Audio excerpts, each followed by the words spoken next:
पिछले लोकसभा चुनाव में भी आपने देखा 400 पार का नारा देते थे जी। और 400 पार की बात तो दूर, जो सीट था जीती हुई वो भी नहीं बचा पाए। मांझी जी चिराग पासवान के खिलाफ है, चिराग पासवान मांझी जी के खिलाफ है। नीतीश जी भारतीय जनता पार्टी के, जो पिछले दिनों आपने देखा किस तरीके से नंगा नाच करने का काम किया। घर को तो आग लगी उनके ही चिराग से, घर के ही चिराग से। उनके तस्वीर को भी सड़कों पर फेंका, रामविलास पासवान जी के सड़कों पर। अब उनके छोटे भाई की बारी है।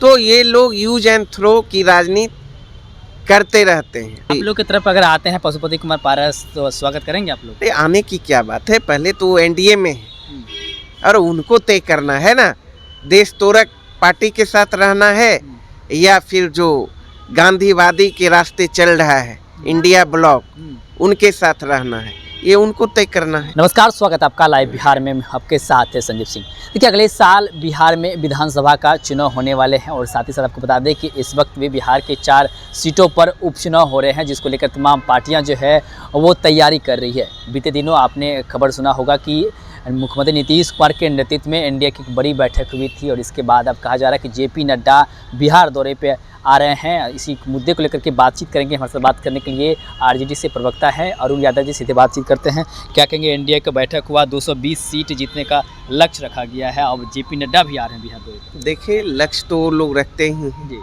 और पिछले लोकसभा चुनाव में भी आपने देखा 400 पार का नारा देते थे जी। और 400 पार की बात तो दूर, जो सीट था जीती हुई वो भी नहीं बचा पाए। चूँकि देश की जनता और प्रदेश की जनता ने मन बना लिया है कि भाजपा हटाओ देश बचाओ, भाजपा हटाओ समाज बचाओ। बैठक में एकजुट हुए हैं, बोले हैं कि अब किसी पार्टी का नाम नहीं लेना है, बल्कि जहां भी कुछ भी करना है तो अब एनडीए, एक साथ बोलना है कि एनडीए बोलना है सिर्फ। कौन, किस बैठक की बात कर रहे हैं? एनडीए नीतीश कुमार के नेतृत्व जो बैठक हुई उसमें ये निर्णय लिया गया है, अब कोई भी कार्यक्रम होगा तो एनडीए का कार्यक्रम होगा। कई नेता तो मौजूद थे ही नहीं। आप लोग कहते हैं नीतीश जी के नेतृत्व में जो बैठक हुई एनडीए की बैठक थी, एनडीए के शीर्ष नेतृत्व कहाँ नजर आए? चिराग पासवान नजर नहीं आए, पशुपति पारस नजर नहीं आए, जीतन राम मांझी नजर नहीं आए। और सेंट्रल लीडर जो तय करते हैं, नीति निर्धारण तय करते हैं भारतीय जनता पार्टी के, कहाँ कोई थे राष्ट्रीय अध्यक्ष, प्रदेश अध्यक्ष थे, प्रदेश अध्यक्ष तय करते हैं। क्या ये लोग का जो है कि छोटे भैया नेताओं का जमावड़ा था? इसका मतलब कि भारतीय जनता पार्टी और एनडीए में और जो गठबंधन है ऑल इज वेल नहीं है, कुछ ठीक नहीं चल रहा है। 5 पार्टियां आई थी, पशुपति पारस की तरफ से कोई नहीं आए थे। अब पशुपति पारस लगातार कहते हैं कि हम एनडीए के अभिन्न अंग है, एनडीए के ही हम भी घटक दल हैं। ऐसे में क्या लग रहा है, पशुपति कुमार पारस को इग्नोर किया जा रहा है क्या? साफ स्पष्ट वो तो खुद बोल रहे हैं और एक दूसरे के बीच जो नूरा कुश्ती है जारी है। मांझी जी चिराग पासवान के खिलाफ है, चिराग पासवान मांझी जी के खिलाफ है। नीतीश जी भारतीय जनता पार्टी के, जो पिछले दिनों आपने देखा किस तरीके से नंगा नाच करने का काम किया। सीमांचल में, भागलपुर में, अररिया में भारतीय जनता पार्टी के सांसद ने क्या क्या कहा, उन्मादी भाषाओं का प्रयोग किया, समाज को तोड़ने के उद्देश्य से, सामाजिक सौहार्द बिगाड़ने के उद्देश्य से, सांप्रदायिक सौहार्द बिगाड़ने के उद्देश्य से, तो छिपा हुआ नहीं है।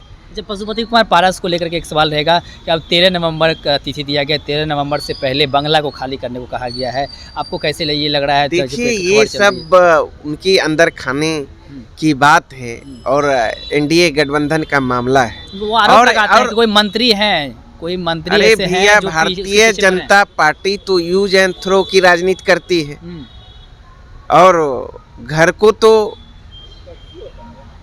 आग लगी उनके ही चिराग से, घर के ही चिराग से।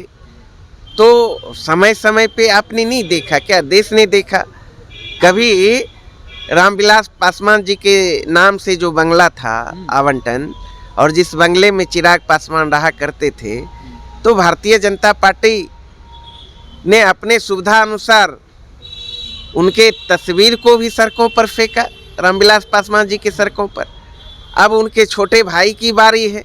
तो ये लोग यूज एंड थ्रो की राजनीति करते रहते हैं। अब कभी चिराग जी को सटाते हैं तो कभी पारस जी को सटाते हैं। सटाने हटाने की ये लोग राजनीति करते रहते हैं, इसलिए इसमें कहीं आप कोई लोग की तरफ अगर आते हैं पशुपति कुमार पारस तो स्वागत करेंगे आप लोग? अरे आने की क्या बात है, पहले तो एनडीए में है और उनको तय करना है ना, देश तोड़क पार्टी के साथ रहना है या फिर जो गांधीवादी के रास्ते चल रहा है इंडिया ब्लॉक, उनके साथ रहना है, ये उनको तय करना है।